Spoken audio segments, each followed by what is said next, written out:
Committee പുറത്തുവിട്ട Hema committee റിപ്പോർട്ടിലെ ആദ്യത്തെ വരികളാണ് നമ്മളിപ്പോൾ കണ്ടത്. 2017 സംസ്ഥാന സർക്കാർ സിനിമാ മേഖലയിലെ സ്ത്രീകൾക്കെതിരെയുള്ള ലൈംഗിക അതിക്രമങ്ങളും ചൂഷണങ്ങളും അവരുടെ പ്രശ്നങ്ങളും ഒക്കെ പഠിക്കാനായിട്ട് ഈ ഹേമ കമ്മിറ്റിയെ നിയോഗിക്കുന്നത്.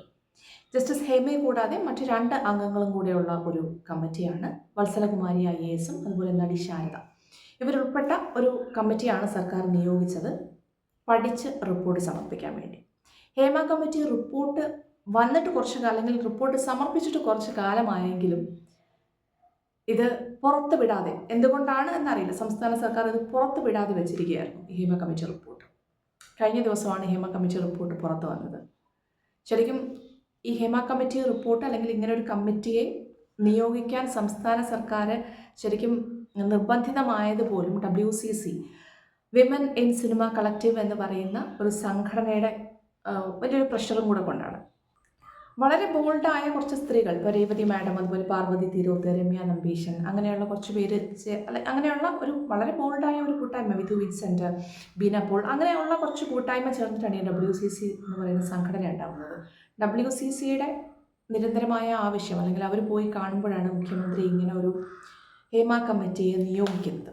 ഹേമ കമ്മിറ്റിയുടെ കഴിഞ്ഞ ദിവസം പുറത്തുവിട്ട ഏകദേശം 500 പേജിൽ കവിഞ്ഞ ഒരു റിപ്പോർട്ടാണ് ഹേമ കമ്മിറ്റി പുറത്തുവിട്ടത്. വളരെ ശരിക്കും പറഞ്ഞാൽ നമുക്ക് ഭീതി ജനിപ്പിക്കുന്ന ഒരു റിപ്പോർട്ടാണ്. നമ്മൾ ഒരുപാട് ഗോസിപ്പുകൾ കേട്ടിട്ടുണ്ട് സിനിമാ മേഖലയെക്കുറിച്ച്. പക്ഷേ ഇതെല്ലാം ആ ഗോസിപ്പിനൊക്കെ എത്രയോ അപ്പുറത്താണ് അവിടെ നടക്കുന്ന ചൂഷണങ്ങൾ, ലൈംഗിക സ്ത്രീകൾക്കെതിരെ നടക്കുന്ന ലൈംഗിക ചൂഷണങ്ങളും മറ്റ് പ്രശ്നങ്ങളും എന്നുള്ളത് ഈ ഹേമ കമ്മിറ്റി റിപ്പോർട്ട് പുറത്തുവിടുമ്പോഴാണ് നമ്മൾ അറിയുന്നത്. അതുകൊണ്ട് തന്നെയാണ് ഈ റിപ്പോർട്ട് വളരെ പ്രാധാന്യമുള്ളതാവുന്നത്. കാരണം ഇതുവരെ നമ്മൾ ഗോസിപ്പുകൾ മാത്രമേ പറഞ്ഞു കേട്ടിട്ടുള്ളൂ. ആധികാരികമായി ഒരു റിപ്പോർട്ടാണ് ഹേമ കമ്മിറ്റി ഇപ്പോൾ പുറത്തുവിട്ടിട്ടുള്ളത്. കുറച്ച് കാലം എടുത്ത് ഓരോ വ്യക്തികളെയും ഹേമ കമ്മിറ്റി, ജസ്റ്റിസ് ഹേമ അവർ തന്നെ പറഞ്ഞിട്ടുണ്ട്, ഒരു വ്യക്തിയെ കോൺടാക്ട് ചെയ്യാൻ ശ്രമിക്കുമ്പോൾ അല്ലെങ്കിൽ ഈ റിപ്പോർട്ട് ഉണ്ടാക്കാൻ നിങ്ങൾ ആർക്കെങ്കിലും ഇത്തരം പ്രശ്നങ്ങൾ ഉണ്ടായിട്ടുണ്ടെങ്കിൽ കമ്മിറ്റിയെ സമീപിച്ച് പറയാം എന്നവരൊരു പത്രപരസ്യം കൊടുത്തിരുന്നു. അതിന് ഒരു സ്ത്രീ പോലും അല്ലെങ്കിൽ ഒരാൾ പോലും അതിന് വന്നില്ല എന്നുള്ളതാണ്. അത് വേറൊന്നും കൊണ്ടല്ല, പേടിച്ചിട്ടാണ്. അവരുടെ നിലനിൽപ്പ് പേടിച്ചിട്ട് ഒരാൾ പോലും മുന്നോട്ട് വന്നില്ല. അഭിനയ പ്രതിഭയുള്ള പെൺകുട്ടികൾക്ക് പോലും, സ്ത്രീകൾക്ക് പോലും അവർക്കൊരു സിനിമയിൽ അഭിനയിക്കണമെങ്കിൽ പലർക്കും വഴങ്ങിക്കൊടുക്കേണ്ടി വരുന്നു, പലരുടെയും താല്പര്യങ്ങൾക്ക് വഴങ്ങിക്കൊടുക്കേണ്ടി വരുന്നു. അവരെ ലൈംഗികമായി ചൂഷണം ചെയ്ത ശേഷം മാത്രമേ അവരെ ആ സിനിമയുടെ ഭാഗം ആക്കുള്ളൂ എന്നുള്ള വളരെ പേടിപ്പെടുത്തുന്ന അല്ലെങ്കിൽ ഭീകരമായ ഒരു റിപ്പോർട്ട് കൂടിയാണ് ഹേമ കമ്മിറ്റി പുറത്തുവിടുന്നത്. മാത്രമല്ല, ഇവിടെ ഒരു കോക്കസ് ഉണ്ട് എന്നുള്ള കണ്ടെത്തൽ. ഇപ്പം നേരത്തെ മരിച്ചുപോയ നടൻ തിലകൻ, അദ്ദേഹം പറഞ്ഞിട്ടുണ്ട് ഈ കോക്കസിനെ പറ്റി, എവിടെയൊക്കെ അദ്ദേഹം പരാമർശിച്ചിട്ടുണ്ട്. പക്ഷേ അതെല്ലാം സത്യമാകുന്ന രീതിയിലാണ് ഹേമ കമ്മിറ്റിയുടെ റിപ്പോർട്ട് പുറത്തു വരുന്നത്. ഒരു 15 പ്രമുഖർ അടങ്ങിയ ഒരു കോക്കസ്, ആ ഒരു കോക്കസാണ് ഈ സിനിമാ മേഖലയെ നിയന്ത്രിക്കുന്നത്. അവർക്കെതിരെ ഏതെങ്കിലും രീതിയിൽ അല്ലെങ്കിൽ എന്തെങ്കിലും രീതിയിൽ, അത് സ്ത്രീയോ പുരുഷനോ ആയിക്കോട്ടെ, ശബ്ദമുയർത്തിയാൽ വിലക്കേർപ്പെടുത്തുന്നു, അല്ലെങ്കിൽ ആ സിനിമയിൽ നിന്ന് തന്നെ ഔട്ടാവുന്നു. ആ സിനിമയിൽ നിന്നല്ല, പിന്നെ അങ്ങോട്ട് അവർക്ക് അവസരങ്ങളെ കിട്ടാതാവുന്നു. ഇതൊക്കെയാണ് സംഭവിച്ചുകൊണ്ടിരിക്കുന്നതെന്ന് വളരെ ആധികാരികമായിട്ട് ഈ റിപ്പോർട്ട് തന്നെ പറയും. നേരത്തെ നമ്മൾ കേട്ടിട്ടുണ്ടെങ്കിൽ പോലും ഇത്തരം ആധികാരികമായൊരു റിപ്പോർട്ട് പുറത്തു വരുമ്പോഴാണ് ഇതിൻ്റെ ഒരു ഭീകരത എത്രയാണെന്ന് നമ്മൾ മനസ്സിലാക്കുന്നത്. ഒരു സ്ത്രീയെ സംബന്ധിച്ചിടത്തോളം ഏറ്റവും കൂടുതൽ വേദന ഉണ്ടാക്കുന്ന കാര്യം എന്ന് പറയുന്നത് അവരെ ലൈംഗികമായി ചൂഷണം ചെയ്യുക എന്ന് പറയുന്നതാണ്. അതുപോലെ ഇഷ്ടമില്ലാത്ത, അവർക്ക് മനസ്സുകൊണ്ട് ഇഷ്ടമില്ലാത്ത ഒരു പുരുഷനോടൊപ്പം കിടക്ക പങ്കിടുക എന്ന് പറയുന്നതാണ്, അല്ലെങ്കിൽ ഫോഴ്സ് ചെയ്യപ്പെടുക, ഒരു ലൈംഗിക ഉപയോഗത്തിനായിട്ട് ഫോഴ്സ് ചെയ്യപ്പെടുക. അതൊക്കെയാണ് ഏറ്റവും കൂടുതൽ മുറിവുണ്ടാക്കുന്ന, വിഷമമുണ്ടാക്കുന്ന കാര്യങ്ങൾ. അതുകൊണ്ട് തന്നെയാണ് ഇത്തരം കാര്യങ്ങൾ സമൂഹത്തിൽ ഇത്രയും പ്രാധാന്യത്തോടു കൂടി നമ്മൾ അതിനെ അഡ്രസ്സ് ചെയ്യുന്നത്. സ്ത്രീകൾ മാത്രമല്ല കേട്ടോ, ഒരു വിഭാഗം പുരുഷന്മാർ പോലും ഈ ഒരു കോക്കസിനെ പേടിച്ച് ശബ്ദമുയർത്താതെ ജീവിക്കുന്നവരാണ്, അല്ലെങ്കിൽ ഈ ഒരു മേഖലയിൽ നിന്ന് തന്നെ പുറത്താക്കപ്പെടുമെന്ന് പേടിച്ച് ജീവിക്കുന്നവരാണ് എന്നാണ് ഹേമ കമ്മിറ്റി റിപ്പോർട്ട് പറയുന്നത്. അതുപോലെ ഈ റിപ്പോർട്ട് പുറത്തു വന്ന ശേഷം ഏറ്റവും ശ്രദ്ധേയമായൊരു കാര്യമുണ്ട്. ഒരു നടൻ പോലും അല്ലെങ്കിൽ ഒരു സംവിധായകൻ, പ്രമുഖരായ ഒരാൾ പോലും ഇതിനെതിരെ പ്രതികരിക്കുകയോ അല്ലെങ്കിൽ ഇത്തരം കാര്യങ്ങൾ നമ്മൾ ചർച്ച ചെയ്യപ്പെടണം, അല്ലെങ്കിൽ ഇവിടെ ചർച്ച മാത്രമേ നടക്കുന്നുള്ളൂ, പരിഹാരമില്ല.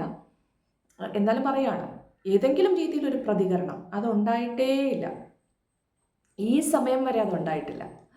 ഹേമ കമ്മിറ്റി റിപ്പോർട്ട് പുറത്തു വന്ന ശേഷം ഒരാൾ പോലും പ്രതികരിച്ചിട്ടില്ല എന്നുള്ളത് വളരെ ശ്രദ്ധേയമാണ്. കാരണം സിനിമാ മേഖല ഇങ്ങനെയൊക്കെയാണ് എന്നാണ് അത് പറയാൻ ശ്രമിക്കുന്നത്. അതായത് വർഷങ്ങളായി ഈ മേഖല ഇങ്ങനെയാണ്. അത് ഇങ്ങനെയൊക്കെ തന്നെ ആയിരിക്കും എന്നാണോ ഈ മൗനം പറയുന്നതെന്ന് അറിയില്ല. എന്താണെങ്കിലും ഇതിനൊരു പരിഹാരമുണ്ടോ എന്നുള്ളതാണ്. പക്ഷെ ഇപ്പോൾ ഇന്ന് ഞാനൊരു ഇൻ്റർവ്യൂവിൽ കണ്ടപ്പോൾ പാർവതി തിരോത്ത്, അവർ WCCയുടെ അംഗമാണ്, അവർ പറയുന്നുണ്ടായിരുന്നു, ശരിക്കും ഈ ഒരു സംഘടന ഞങ്ങളിവിടെ നിലനിൽക്കുന്നു എന്ന് പറയുന്നത് തന്നെ വലിയൊരു കാര്യമാണ്. നമ്മളുടെ ഒരു സർവൈവൽ തന്നെ ഏറ്റവും വലിയ കാര്യമാണ്. അത് ശരിയാണ്. കാരണം എന്താ വെച്ചാൽ ഈ സ്ത്രീകൾക്ക് വേണ്ടിയിട്ട് അവർ ഒരുപാട് കാര്യങ്ങൾ, സിനിമാ മേഖലയിലെ സ്ത്രീകൾക്ക് വേണ്ടി ഒരുപാട് കാര്യങ്ങൾ ചെയ്യുന്നുണ്ട്. അത് മീഡിയ അറിയുകയോ അറിയാതെ പോവുകയോ ചെയ്യാം. പക്ഷേ ഇങ്ങനെയുള്ള സംഘടന ഇപ്പോഴും ഇവിടെ ഉണ്ട് എന്ന് പറയുന്നുണ്ട്. അത് സത്യമാണ്. അത് ശരിക്കും പറഞ്ഞാൽ ഇതിനു മുമ്പേ തന്നെ സിനിമയിലെ മറ്റ് സംഘടനകൾ, അതായത് ഒരു പുരുഷന്മാർ നിയന്ത്രിക്കുന്ന ഒരു മേഖലയാണ് ഇത് എന്ന് ഹേമ കമ്മിറ്റി വളരെ വ്യക്തമായി പറഞ്ഞിട്ടുണ്ട്. പുരുഷാധിപത്യം, പുരുഷ മേൽക്കോയ്മയുള്ളൊരു മേഖലയാണ്, പുരുഷ മേൽക്കോയ്മയാണ് ഇവിടെ നടക്കുന്നതെന്നും ആ മേൽക്കോയ്മയുള്ള ഈ ഒരു സ്ഥലത്ത് ഇങ്ങനെയുള്ള സംഘടന ഇപ്പോഴും ഉണ്ട് എന്ന് പറയുന്നത് തന്നെ വലിയ കാര്യമാണ്.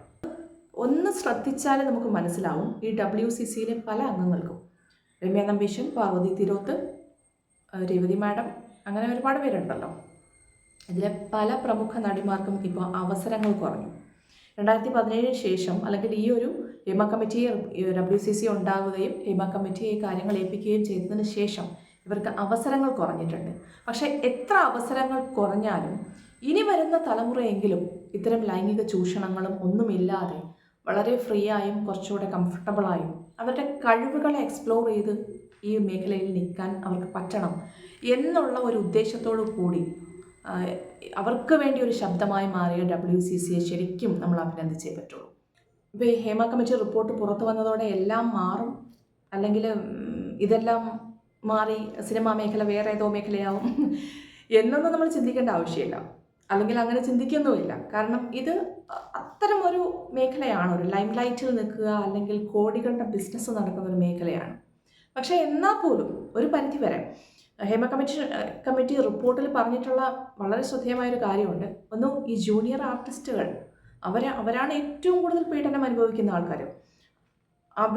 അവർക്കൊന്ന് സമാധാനമായിട്ടൊന്ന് ടോയ്ലറ്റിൽ പോകാൻ പോലും ഒരു ടോയ്ലറ്റ് പോലും ഇല്ലാതെയാണ് പലരും ഈ സിനിമയിൽ ജോലി ചെയ്യുന്നത്.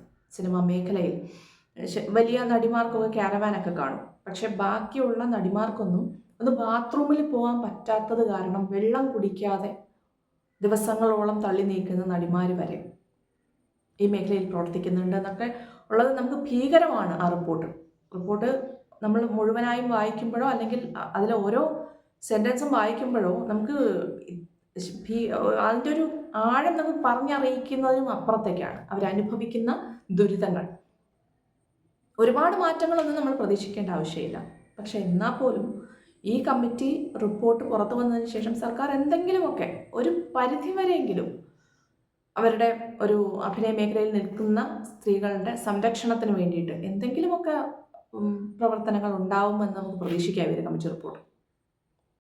സ്വന്തം താല്പര്യപ്രകാരം ഏതെങ്കിലും രീതിയിൽ പോകുന്ന സ്ത്രീകളുണ്ടെങ്കിൽ അവർ പോയിക്കോട്ടെ, അതിൽ നമുക്ക് പ്രത്യേകിച്ച് ആരും ഒന്നും പറഞ്ഞിട്ടില്ല. പക്ഷേ അങ്ങനെ അല്ലാത്ത സ്ത്രീകൾക്ക് സുരക്ഷിതമായും ജോലി ചെയ്യാൻ ഒരു ഇടമുണ്ടാക്കുക എന്ന് പറയുന്നത് ഈ പറയുന്ന എല്ലാ താരസംഘടനകളുടെയും കൂടെ, സർക്കാരിൻ്റെയും അതുപോലെ തന്നെ ഈ മേഖലയിൽ പ്രവർത്തിക്കുന്ന താരസംഘടനകളുടെയും എല്ലാം റെസ്പോൺസിബിലിറ്റിയാണ്. അങ്ങനെ ഒരു സ്ത്രീയെ അപമാനിക്കുക, അല്ലെങ്കിൽ ഒരു സ്ത്രീയെ ലൈംഗികമായി ചൂഷണം ചെയ്യുക എന്ന് പറയുന്ന നീചമായ പ്രവൃത്തി ചെയ്യുന്ന ഒരു മേഖലയാണെന്ന് പുറത്ത് അറിയപ്പെടുമ്പോൾ ശരിക്കും ഈ ഒരു മലയാള സിനിമയ്ക്ക് തന്നെ, ആ സിനിമാ മേഖലയ്ക്ക് തന്നെ ബാക്കിയുള്ളവരുടെ മുമ്പിൽ തലകുനിക്കേണ്ടി വരുന്ന ഒരു അവസ്ഥയാണുള്ളത്. അതുകൊണ്ട് തന്നെ ഇത് ഒരു ഹേമ കമ്മിറ്റി റിപ്പോർട്ട് പുറത്തു വന്ന സാഹചര്യത്തിൽ ഇത് കുറേയെങ്കിലും മാറേണ്ടിയിരിക്കുന്നു. അല്ലെങ്കിൽ നമുക്ക് കാലം ഇപ്പോൾ കുറച്ച് മുന്നോട്ട് പോയി, പണ്ടത്തെ ഒരു സാഹചര്യത്തിലല്ല നമ്മളിപ്പോൾ ജീവിക്കുന്നത്.